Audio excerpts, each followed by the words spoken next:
Hello and welcome to the Webcertain Global Marketing News Bulletin. I'm Cal O'Connell and here are today's top stories. Buzzfeed is to launch in Japan later this year after partnering up with Yahoo Japan.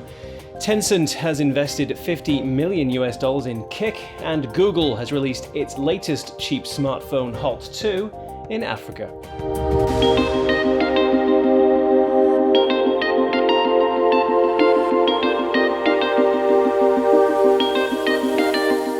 Buzzfeed is to launch in Japan later this year after partnering up with Yahoo Japan. In the mutually beneficial agreement, Buzzfeed will provide content to Yahoo Japan, and Yahoo Japan will drive traffic to Buzzfeed's site. Buzzfeed is a news and entertainment site that specialises in publishing fun and shareable articles, often in the form of lists. It'll face stiff competition when it enters the Japanese market, where local sites Virates and Curazy are already well established. It hopes that its partnership with Yahoo Japan will give it an edge over its competitors. Yahoo Japan is one of the most popular online portals in the country, with 88% of Japanese internet users using the site. It isn't the first time that Yahoo Japan has partnered with a Western brand. Last month, it partnered up with the travel price comparison company Skyscanner to launch a travel search engine. Japan is just the latest international market that Buzzfeed has entered. Earlier this year, it entered Germany, Mexico, and India, and also has sites for the UK, Canada, Australia, and France. 45% of Buzzfeed readers are outside the US, with the upcoming launch in Japan set to push this up even higher. The leading Chinese internet company Tencent has invested $50 million in Kik. Kik is a social messaging app. It's particularly popular amongst Western teenagers, with 70% of users being aged between 13 and 24 years old, and around 40% of American teenagers regularly using the app. Tencent has a vast amount of experience in social messaging apps, having developed the hugely popular Chinese social messaging apps WeChat and QQ, which both have over 600 million monthly active users.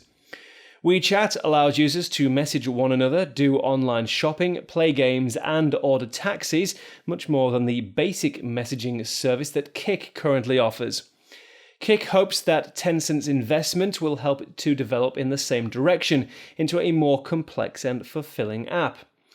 It'll give Kik a boost against its main competitors, the Facebook Messenger app, WhatsApp, and Snapchat. Google has released its latest cheap smartphone Hot 2 in Africa as part of its Android One initiative. The Android One initiative aims to produce affordable smartphones running on the latest version of Android for customers in developing countries.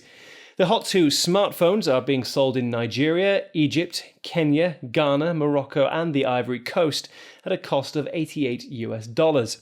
They run on the latest version of Android, Lollipop, and will also be able to run the next version to be released, Marshmallow.